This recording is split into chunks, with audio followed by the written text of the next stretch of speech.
Everyone in the Great Hall saw the Alpha King enter the throne, but only one person tried to disappear. Elara pressed her spine against the stone column behind her chair and made herself smaller. Smaller. The way she had learned to do in every gathering, every feast, every ceremony since she was old enough to understand one simple, brutal truth. When Seraphine was in the room, Elara did not exist. And Seraphine was very much in the room. Her older sister sat 4 chairs closer to the head of the table, golden hair cascading over bare shoulders. A gown of crushed silver caught the firelight and threw it back like she was generating her own light. Their mother had positioned her there deliberately, close enough to the Alpha's empty chair to be noticed, far enough to seem demure. A calculated performance. Every pearl in Seraphine's hair had been chosen for this moment.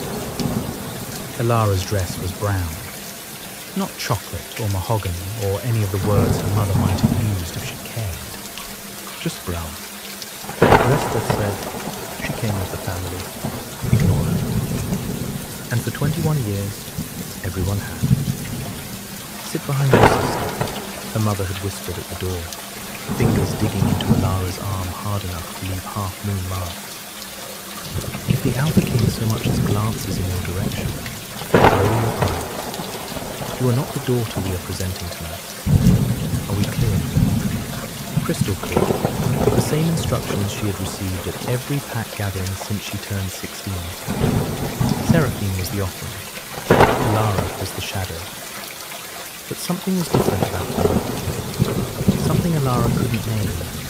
A tension humming beneath her ribs. A heat at the back of her neck that had nothing to do with the fire pits blazing along the walls of the cavernous hall. She pressed her palms flat against her thighs and told herself it was nerves. It wasn't nerves. The doors at the far end of the hall didn't open. They were thrown open, both simultaneously, by 2 guards who stepped aside like the air itself was making room.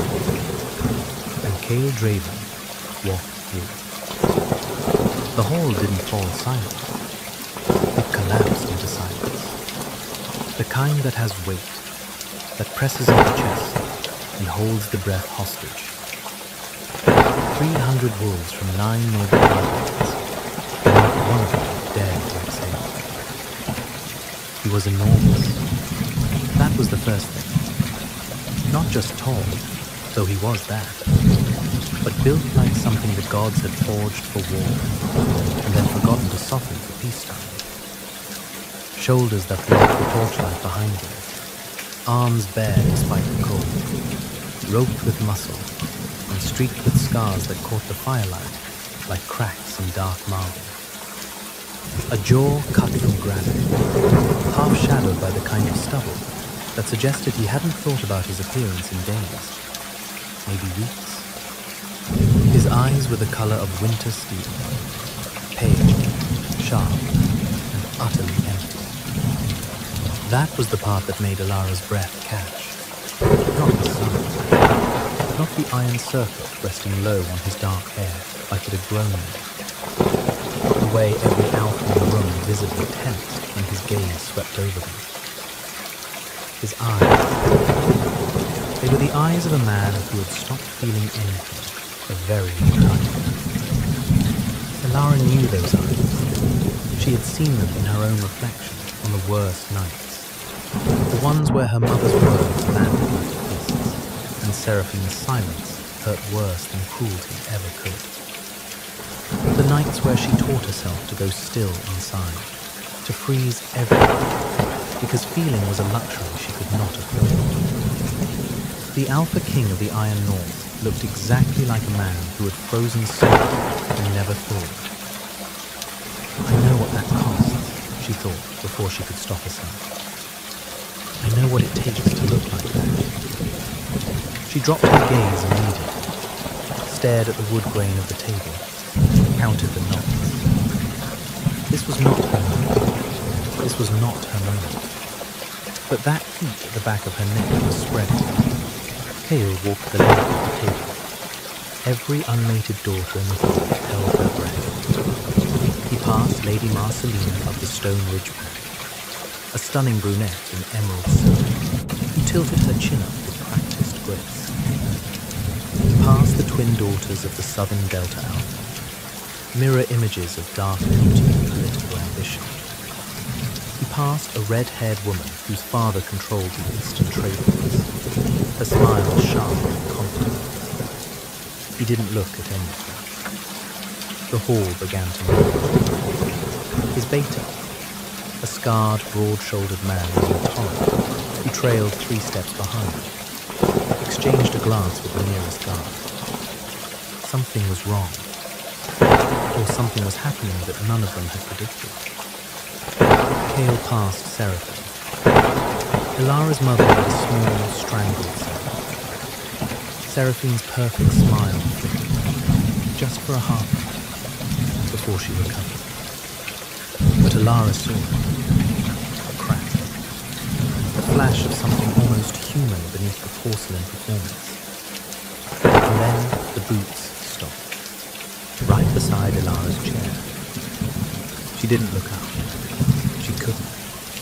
Every instinct she had spent 2 decades sharpening was screaming at her to stay still, stay small, stay invisible. He had made a mistake. He was looking for someone else. He would move on. He always moved on. Everyone always moved on. But the silence in the hall had changed. It wasn't anticipation anymore. It was shock. You are sitting too far from the fire. His voice was low, not loud. He didn't need volume. It carried the way a rock slide does, with the quiet certainty that everything in its path will move. And he was speaking to her. Ilara looked up. The Alpha King of the Iron North was staring down at her with those winter-steel eyes. And for the first time since he had entered the hall, something moved behind him. Something that looked almost like confusion, almost like recognition. His jaw tightened. One hand gripped the back of her chair, and he pulled it out for her. Not Seraphine, not any of the 9 noble daughters positioned like chess pieces along the banquet table. Her, the girl in the brown dress at the end of the room. The one whose name wasn't even on the formal scroll. The silence was so absolute that Ilara heard the log shift from the nearest fireplace. She started. Sit closer to the fire, he said again. And this time his voice was ruffled, like the words were being dragged out of somewhere he hadn't accessed in years. He pulled the chair further from the column and closer to the head of the table, closer to his seat. You're cold. She wasn't cold. She was burning. But she stood. And 300 wolves watched the invisible girl walk to the seat the Alpha King had chosen for her. And the great hall of the Iron North would never sound quite the same again. Her mother's face had gone white. Seraphine's hands were trembling in her lap. Not with sadness, Ilara realized with a sick lurch. With fury. And this is where things truly began to fracture.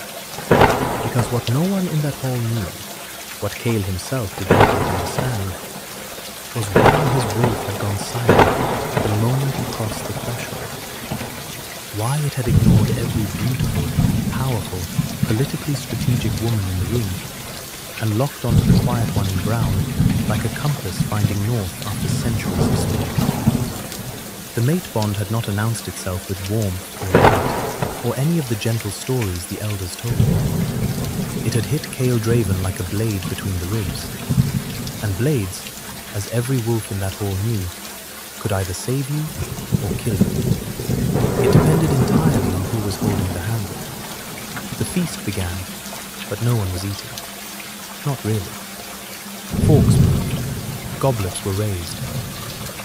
But every eye in the hall kept drifting back to the same impossible sight. The Alpha King. The man who had not smiled in 6 years. The ruler whose own court called him the frozen throne behind his back. Sitting beside a girl no one could name, and learning to hold her like she was the only source of milk in the room. Elara kept her hands in her lap and her eyes on the table. She could feel him beside her, not just his physical presence, which was overwhelming enough, but something else. Something radiating off him like heat from a forge. Every time he shifted in his chair, the air between them tightened.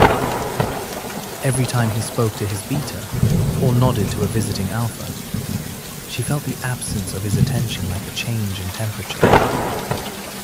This is a mistake, she told herself.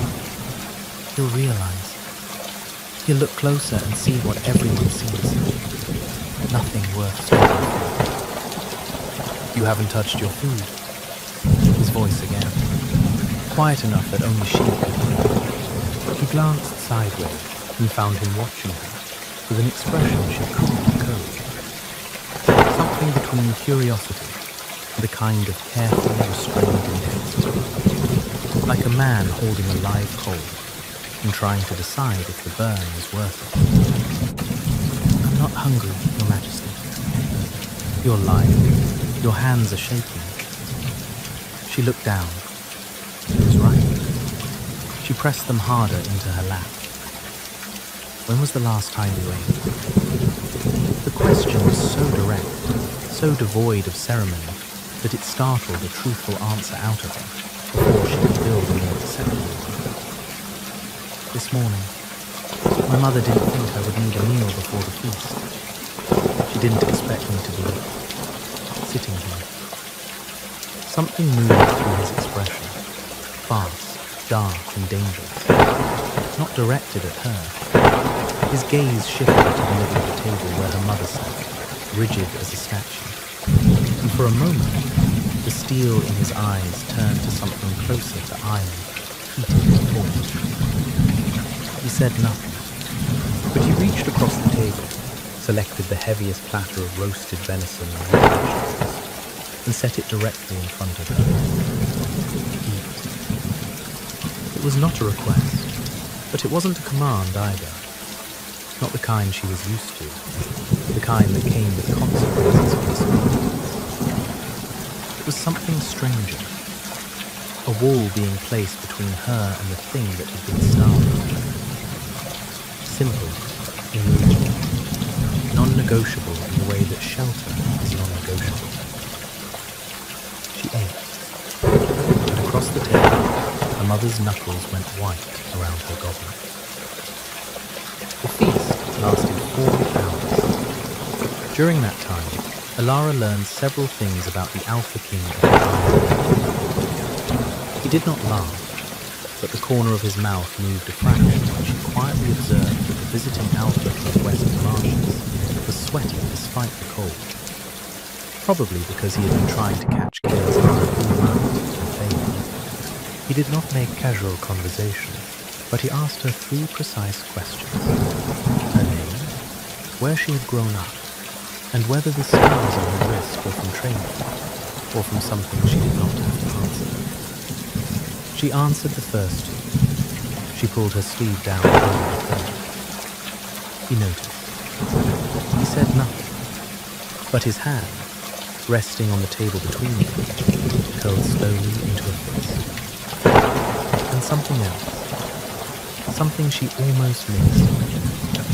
Every time the fire in the great pit dipped, which it did periodically as logs burned down, the cold in the hall deepened, but not evenly.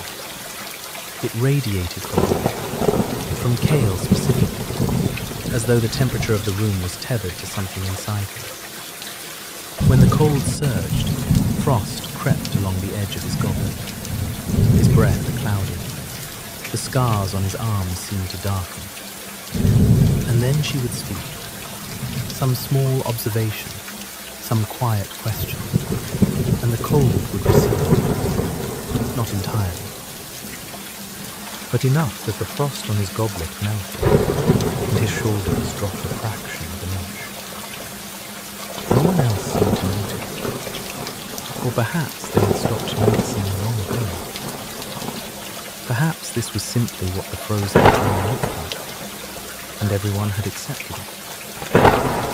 Alara did not accept it. She recognized it. Bone-deep cold that had nothing to do with weather, and everything to do with something broken inside. Something that had stopped generating warmth, because warmth required hope, and hope had been beaten out of him the same way it had been starved out of her. What happened to me? She thought, watching frost crystallize along his knuckles. What did they take from you that left you this cold? After the feast, the hall emptied slowly. Wolves lingered, watching, whispering. Seraphine left Earth, her composure intact but her eyes glittering with something that made Alara's stomach clench. Their mother did not look at her at all. That was worse than anything else. Kale rose, and the room rearranged itself around her. Guard stepping forward, his beta materializing at his shoulder, the visiting alphas inclining their heads as he passed. He paused beside Alara's chair. "You will be given chambers in the east corridor," he said. My family's quarters are in the guest wing." "I know where your family's quarters are." The words hung between them. He was not asking her to stay in the fortress. He was telling her she would not be going back to the people who had starved her before a feast and hidden her behind a column. "Your Majesty, I don't understand why." "Neither do I." He said it so quietly that she almost didn't catch it. And then he was gone, the hall swallowing him in shadow and torchlight, and Alara was standing alone in a room full of dying embers, with her heart hammering so hard she could hear it in her ears. The east corridor was warm. That was the first thing she noticed. Warm in a way the rest of the fortress was not. The fire was already burning in the hearth. First, piled thick on the bed, a tray of food on the table. Bread, cheese, dried fruit, a pot of honey. Someone had prepared this before the feast, before the Alpha King had walked the length of that table and chosen her, which meant either he had known or someone else had. The second thing she noticed was the window. It overlooked an interior courtyard, and in the courtyard stood a garden, or what had once been a garden. Every plant was there, not just dormant, not winter sleepers, but crystallized, frozen solid, flowers trapped mid-bloom in shells of ice, vines sheathed in frost so thick they looked like glass sculptures, an entire garden flash frozen in a single moment, preserved in the exact instant of its destruction. It was beautiful, and it was deeply, unsettlingly wrong. Alara pressed her fingers to the cold glass and stared down at it for a long time. How long has it been like this? She wondered. How long has he? She slept in a warm bed for the first time in years. She did not dream. But something in the frozen garden shifted that night, so small that no one would notice for days. A single leaf, buried under 6 years of ice, trembled. Just a bit. Then went still. Morning came with a knock that sounded more like a battering ram being used politely. "The Alpha King requests your presence at the morning meal," said the guard through the door, in the tone of a man who had clearly never delivered this particular message before, and was not entirely sure how to feel about it. Alara dressed quickly in the only other garment she had, a simple grey dress, slightly less invisible than the brown one. She braided her dark hair over one shoulder, pinched colour into her cheeks, and told her reflection to stop looking so terrible. Her reflection did not listen. The morning meal was smaller than the feast. Just Kale, his beta Torrent, 2 advisors, and now Alara. The intimacy of it was almost worse than the spectacle of the night before. There was nowhere to hide at a table this size. Kale sat at the head, and the cold radiated from him in waves. Frost edged the rim of his cup. His breath clouded, even though the hearth was roaring. The advisors kept their distance, not out of protocol, Alara realized, but out of genuine discomfort. The cold near him was physical, painful even. She sat in the chair he had pulled out for her, the one to his immediate right, the Luna's chair, though no one said that word aloud, and felt the freeze hit her like walking into a winter storm. She didn't flinch. Torren noticed. His scarred eyebrows rose a fraction. "You're not afraid of the cold?" Kale observed, watching her with those pale eyes. "I'm familiar with it." Something flickered in his expression. Most wolves move their chairs further away. Most wolves haven't spent winters sleeping without a fire because their mother gave the only blanket to their sister. The silence that followed was different from the one before. Heavy, more quiet. Kale's jaw worked, and for a moment, the temperature of the room dropped so sharply that the water in the pitcher between them almost stopped. Then, slowly, like a man forcing a door to conceal the years, he spoke. It has been 6 years. Alara waited. She didn't ask. She had learned long ago that the fastest way to make someone stop talking was to push them. 6 years since I felt warm, since anything in this fortress has thawed. The healers call it a curse. The elders call it a judgment. His hand was resting on the table, and frost was crawling across his knuckles like living timber. My court calls me the frozen throne and thinks I don't know. What do you call it? He looked at her, weirdly, the way he had the night before, as though she were a language he was trying to remember how to learn. I call it what it is, a punishment. His mouth opened, closed. His hand curled into a fist, cracking the frost in his knuckles. For a long moment, only the sound of the fire and the distant howl of wind against the forest walls. For surviving when she didn't. He didn't explain further. He didn't need to. Alara understood punishment lived inside the body, the kind that no healer could touch because it wasn't a wound. It was a burden. She reached across the table and placed her hand over his face. The reaction was immediate. Every person in the room tensed. Torren half rose from his chair. The advisors exchanged looks of alarm. No one touched the Elder King. No one had touched the Elder King in 6 years. Because the cold that surrounded him was not metaphorical. It burned. It cracked the skin. It had sent a healer to the infirmary with frostbitten fingers the last time someone tried.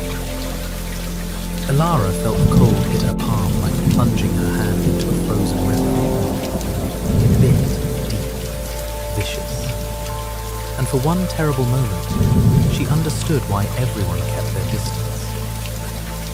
But she didn't pull away, and beneath her fingers, the frost on his knuckles melted.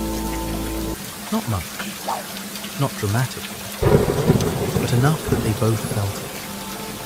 A thin rivulet of water running between their hands. The first thaw in 6 years. Kale stared at their hands, then at her face. His expression was unreadable, but his eyes, those winter steel eyes that had been empty since the moment she first saw him, were no longer empty. They were terrified. "How did you do that?" His voice was barely a whisper. "I didn't do anything. I just didn't let go." The moment broke when the doors to the dining hall slammed open, and a the woman swept in like a storm cloud.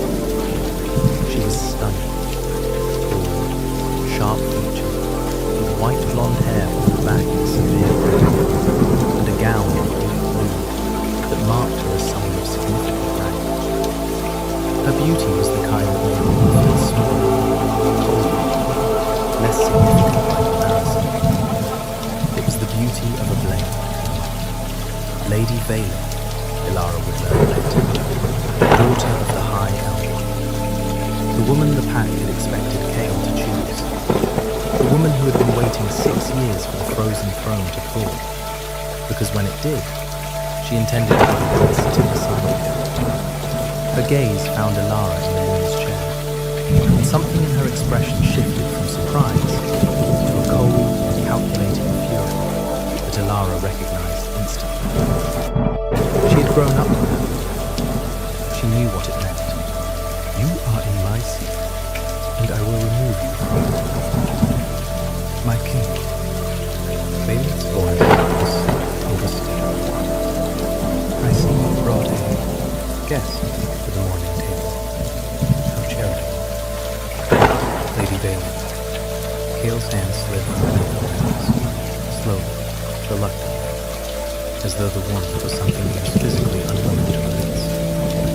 You were not invited to this meal. I have attended every morning meal for 3 years, Your Majesty. I assumed the invitation to stand. You assumed incorrectly. Today the table is full. The air between you and I, not with the supernatural cold of the curse, but with something purely political. Valeth's smile didn't waver, but her eyes tracked to Elara with the precision of a predator marking prey. Of course. Forgive the intrusion. She turned to leave, then paused at the door. I trust the council will be interested to learn that Alpha King's mystery guest is the second daughter of the Ashwood family, the one they don't present at gatherings. Her smile sharpened. I'm sure there's a perfect reason for it. The door closed behind her. Horan let out a long breath. That woman has the political instincts of a fighter, and the patience of one too. Chaol said nothing, but the temperature in the room dropped to 3 degrees, and the frost on his body thickened to twice its previous depth. The next 2 days taught Elara the geography of a world she had never been allowed to inhabit. The world of someone who mattered. A maid named Dalla, round-faced, sharp-eyed, with the quiet competence of someone who had served the fortress since before the curse, appeared at her door that first morning with a stack of gowns in deep greens and soft greys. His Majesty did not specify colours, Dalla said carefully, but I've served this court long enough to know what the woman's wardrobe looks like. I'm not religious. Dalla looked at her with an expression consistent with past sympathy and gentle correction. You are sitting in the ruler's chair, wearing gowns from the ruler's wardrobe, sleeping in the ruler's chambers. The title will catch up to the reality soon enough. On the second day, Chaol found her in the corridor outside the frozen garden. She had been standing at the window, studying the crystallized roses, their petals perfectly preserved, to impossible detail, as though the ice had loved her even as it killed. It happened the night she died, he said from behind her. She hadn't heard him approach, which should have been impossible given his size. But the man moved like a wolf in all ways. My mother, she was the last Luna. She died in that garden, and He stopped. His hand braced against the stone wall, and frost spread from his palm in jagged lines. But the curse was already in me. Had been since I was born, the blood hex, placed by an enemy of my father's line. It lay dormant as long as I felt nothing keeping me from truth, as long as I stayed controlled. His voice was steady, but his eyes were fixed on the frozen garden, with an expression of such controlled anguish that Elara felt her chest go straight. my mother died in my arms, the grief broke the seal. The curse woke, and everything I touched turned to ice. 6 years, Elara whispered. 6 years. Every healer, every witch, every ancient remedy. Nothing works. The cold is not external. It radiates from inside. From whatever the curse attached to it. The healers believe it feeds on isolation. The more I withdraw, the stronger it grows. The more I reach for warmth. He flexed his hand, and the frost on the ground fell. The more it punishes the attempt. A trap.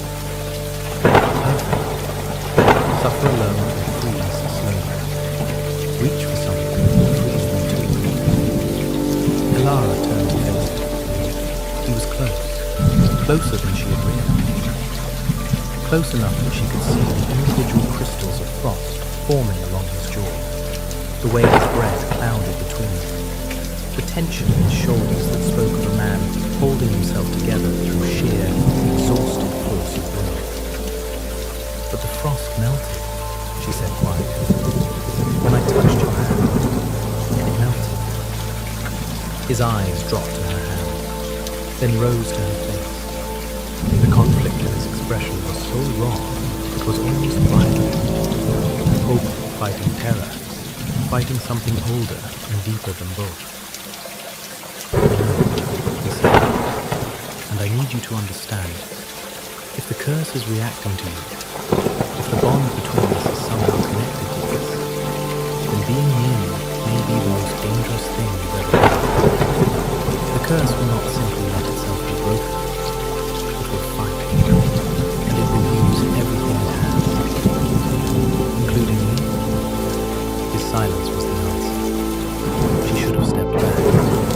Every survival instinct she possessed, the ones that had kept her alive through years of her mother's cruelty, her sister's shadow, the systematic erasure of her world, screamed at her to retreat, to go back to being invisible.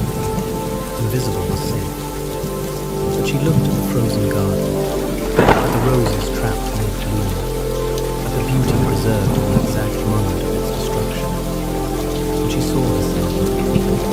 She saw every moment she had frozen inside to survive. Every time she had stopped reaching, because reaching got her harder. I've spent my whole life being told I'm not worth the risk, she said. I'm tired of believing it. She didn't touch her, not yet. But she didn't step back. And in the garden below, a second leaf trembled beneath the earth. If you're loving this story, tap the like button so I know to keep these coming. Now, back to the fortress. Because what happened next changed everything. By the third day, Vaelith struck. Elara was walking to the great hall when she found her path blocked by 4 wolves. Not guards, but ranked warriors from noble families loyal to the High Elder's line. They didn't touch her, they didn't meet her. They simply stood in the corridor, shoulder to shoulder, and one of them, a lean, cold-eyed man with a scar bisecting his lip, spoke. The council has reviewed the guest registry. There is no formal invitation for a second daughter of the Ashwood family. Your presence in the Luminous Chambers is a violation of Fortress protocol. You have 1 hour to collect your belongings and present yourself at the main gate. Elara's heart hammered, but something in her, the same something that had kept her hand on Kael's frozen fist when every nerve screamed to pull away, refused to buckle. By whose authority? The High Elder's. The High Elder does not outrank the Alpha King. The scarred man's expression shifted. He had expected compliance. He had expected the invisible girl in the brown dress to fold the way everyone assumed she would. The Alpha King is indisposed. Cold flooded Elara's veins. Not the supernatural kind, the human kind. What do you mean, indisposed? The curse accelerated this morning. stone wall. The healers. Elara was already running. She found him in his chambers. Not the formal ones, but a private room deep in the fortress that she shouldn't have been able to find, except that something was pulling her there. A thread behind her ribs. An invisible tether that led her through corridors she had never walked, past guards who stepped aside not because they recognized her authority, but because they recognized the look on her face. Kale was on the floor, not unconscious, worse. He was conscious and frozen. Ice encased his hands, climbed his forearms, crept across his chest like living bone. His breath came in ragged clouds. His eyes were open, and when they found her, the terror in him was the most human thing she had ever seen on his face. Get out. The words came through clenched teeth, each one a war against the cold sea of his jaw. The curse. It's pulling it. It wants you alone. That's what it always wants. She knelt beside him. The cold was staggering, like moving invisible, like pressing her body against the glacier. Her skin burned. Her fingers went numb almost instantly. She took his frozen hand in. Elara, calm. It melted before. It will melt again. You don't know that. No, I don't. But I know what happens if I walk away, and I refuse. She pressed both hands around his, and the cold hit her like a blow of white agony. It screamed through her, not just temperature, but emotion. 6 years of isolation, 6 years of grief, the frozen, crystallized memory of his mother dying in the garden, and the curse locking the bones into his bones forever. She felt it all, and she held on. Tell me about the garden, she said through teeth that were starting to chatter. Before the frost. Tell me what it looked like. Elara, tell me. His eyes squeezed shut. The ice on his arms cracked, fractured, like glass under pressure. Roses, he ground out. Red ones. She planted them in the lion's garden. Said they would bloom as long as the bloodline was strong. His voice splintered. They were blooming when when I held them. They're still alive. Lara's voice was steady, even as her hands turned white with cold. Under the ice, I've seen them. The petals are still perfect. The ice didn't destroy them, Kale. It preserved them. Everything she planted is still alive under there. It's been waiting.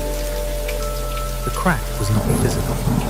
It was something deeper, something tectonic, something that shifted inside the room and inside him simultaneously. The ice on his hands shattered. His fingers, actually blue, closed around hers with a grip that shook. And in the corridor outside, the door blew open, and Valen stepped through. She was not alone. Behind her stood the High Elder himself, a towering, silver-haired wolf whose authority in the pack was second only to the Alpha Kings. And behind him, Dana, the maid, held at the arm by one of Valeth's warriors. There, Valeth said, the voice ringing with triumph. The Alpha King, incapacitated by his curse, and the unregistered Ashford girl kneeling with him. This is not a make-believe. This is an opportunist, exploiting a cursed king in his moment of youth. She turned to the High Elder. I invoke the Lunar Challenge. By ancient pact, any woman who claims the lunar position without pact approval may be challenged for it. And I challenge her. Now. The High Elder's expression was unmoving. The law is clear. If the challenge is issued before a formal claiming ceremony, then it must be answered. Vaylid's smile was sharper. She fights or she forfeits. And if she forfeits, she leaves this fortress tonight. Elara rose slowly. Her hands were still burning with cold. Her legs were still. Her body drained from channeling 6 years of frozen grief through her palms. She was in no condition to fight anyone, let alone a ranked wolf from a noble line, who had clearly been planning his mortal love. But Chaol was standing, not easily, not without pain, but he was standing, the ice receding from his arms, his chest heaving, his eyes blazing with a fury so hot it seemed impossible that this was the same man who fought against Jerusalem. He will not touch her. His voice filled the room like a physical force. Not volume, but authority. The kind that pressed against the walls and made the torches fall. She is my fated mate. The bond is real. I felt it the moment I entered. And every wolf in this room with any instinct left knows it. A bond means nothing without pacts and settlements, Vaylid counted. But her voice had lost a fraction of its sting. The pact will not accept an Omega with no rank, no lineage, and no what? Elara's voice cut through the room. Everyone turned to her. She was shaking. From cold, from exhaustion, from the aftermath of holding a cursed king's frozen body in her bare hands. But her eyes were clear, and her voice was steady, and she looked at Vaylid with an expression that had nothing in common with the girl who had given her the stone collar. No rank. I survived 21 years in a family that treated me like I didn't exist, and I never once became cruel. No lineage. My bloodline is the same as my sister's. The difference is that no one bothered to look past her to see it. No word. She took a step forward. I just held his curse in my hands and didn't let go. I felt 6 years of ice and grief pour through me. And I still. Can you say the same? Could you? Because from where I'm standing, the only person in this room who has never been tested is you. The silence that followed was absolute. Then Dalla, quiet, unassuming Dalla, who had been held at the arm by Vaylid's wand, spoke.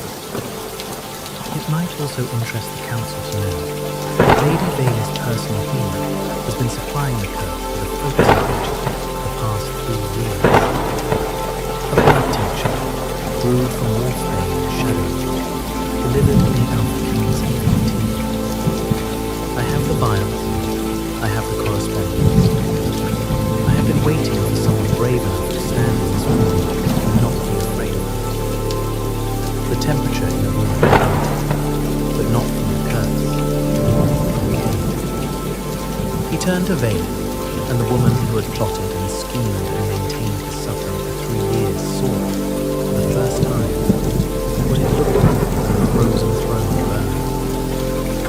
Torrent, Chaol said.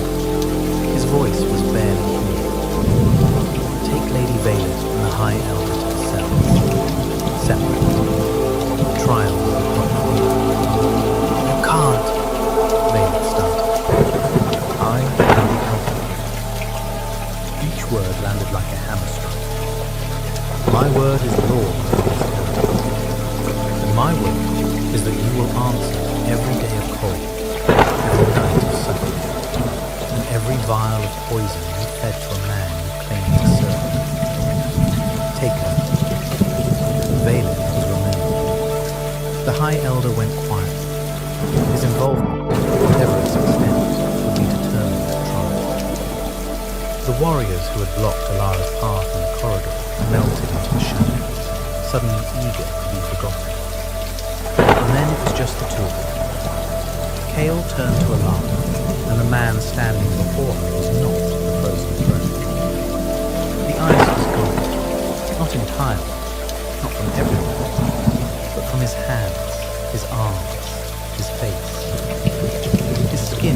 flushed with actual colour. His eyes were no longer winter steel. They were grey-blue, warm as a dawn sky after a long night. "You held on," he said. "I told you you would. You were freezing. You were at home. I could have walked away. I've spent my whole life walking away from things that scare me, and it has never once felt warm." He crossed the distance between them in 2 strides. His hands, warm hands that hadn't been warm in 6 years, cupped her face with a gentleness that seemed almost impossible from a man his size. His thumbs traced the tears she hadn't realized before. "I don't know how to do this," he said, and his voice broke with the last word. "I've been cold for so long that I don't remember how to. Let me figure it out. Together. Starting now." He kissed her. Not gently, not carefully. He kissed her like a man who had been drowning in ice for 6 years, and had finally broken the surface. His arms wrapped around her, one around her waist, one cradling the back of her head. And he pulled her against him with a desperation that was more than romantic. It was existential. She was warm. She was proof that warmth still existed. She was the first real thing he had felt since the night his world froze. And when they broke apart, both breathing hard, both trembling, the frost on the walls of his chamber had melted entirely. Water ran in thin streams down the stone. The fire in the hearth blazed higher than it had in years.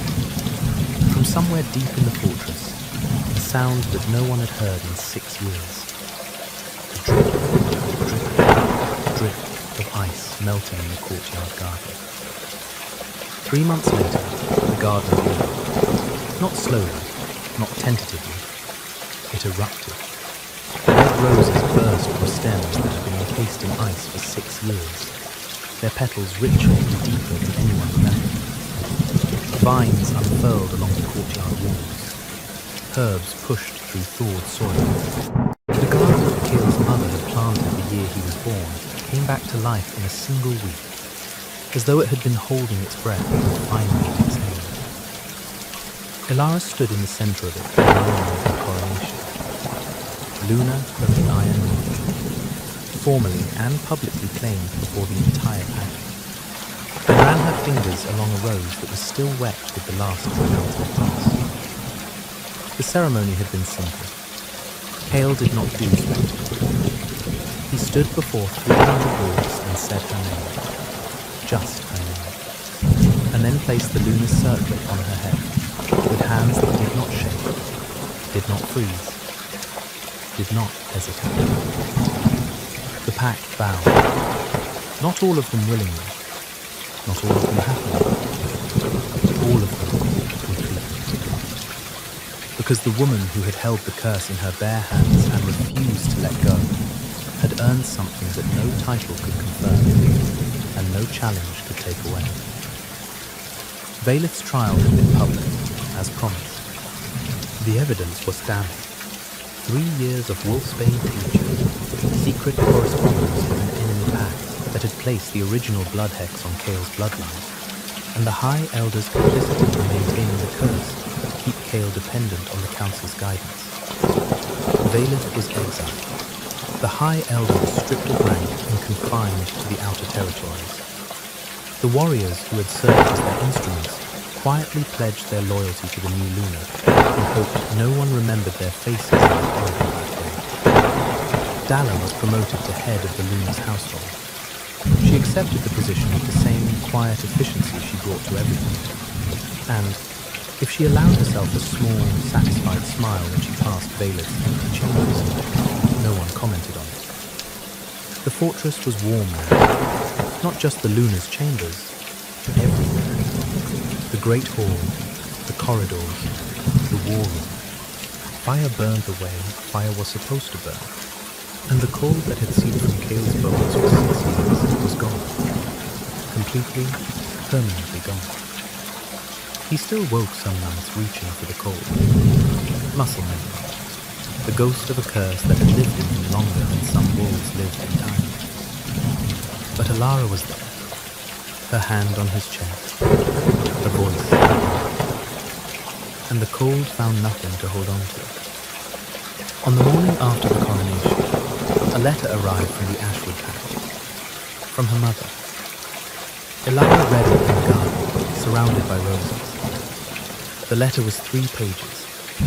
It contained an apology, stiff, formal, clearly agonized over, for years of neglect, for the brown dress, for the cholera, for the starving.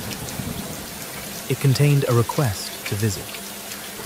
It contained a paragraph about Seraphine, who had apparently not spoken to their mother since the night of the feast, and had quietly begun training on the border guards, as far from the politics of presentation as she could get. Alara folded the letter carefully. She would respond eventually. Forgiveness was not a door she needed to slam shut or throw open. It was a path she would walk at her own pace, on her own terms, for the first time. She was still sitting among the roses when Cale found her. He lowered himself onto the stone bench beside her, still enormous, still scared, still the most dangerous wolf in the territory, and rested his head against her shoulder, like a man who had only recently remembered that resting was something he was allowed to do. Your mother? He asked, glancing at the letter. She wants to visit. And? Alara looked at the garden, at the roses his mother had planted, blooming wild and fierce and impossibly alive after 6 years of ice. At the frost that was gone, at the man beside her who was warm. And I'll think about it. Not today. She leaned into him. Today, the garden is blooming. That's enough. He pressed his lips to her temple. Warm, present. In the distance, beyond the fortress walls, a wolf howled. Not in warning, not in grief, but in something that sounded, for the first time in 6 years, like joy. So, where are you listening from tonight? Drop it in the comments and tell me, which moment hit you the hardest? I read every single one. And if you're not subscribed yet, come on.